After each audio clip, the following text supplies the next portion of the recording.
আমরা কিন্তু আমাদের রাউটারটি বিভিন্ন কোনায় অথবা টিভির পিছনে অথবা ফ্রিজের উপর কোনো এক কোনায় হচ্ছে আমরা আমাদের রাউটারটি রেখে দিই। বাট এটির ফলে কিন্তু আমরা ভালোভাবে অ্যাক্সেস পাই না, ঘরে এক কোনায় যদি বেশি থাকে অন্য কোনায় কম থাকে।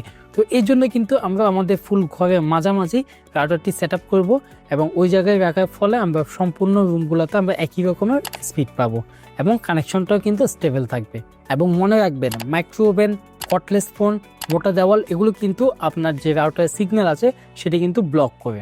এবং ওয়াইফাই রাউটার কিন্তু সবসময় বাসার সেন্টারে এবং খোলামেলা একটা জায়গায় রাখার চেষ্টা করবেন, যেন ওয়াইফাই সিগন্যালটি যেহেতু সব জায়গায় সমানভাবে যেতে পারে। এবং আপনার বাসা যদি অনেক বড় হয় তাহলে কিন্তু আপনি রাউটার স্ট্যান্ডার্ড অথবা মেশ টেকনোলজি ইউজ করতে পারেন। এতে কিন্তু আপনার ওয়াইফাইটি অনেক ভালোভাবে অ্যাক্সেস করতে পারবেন।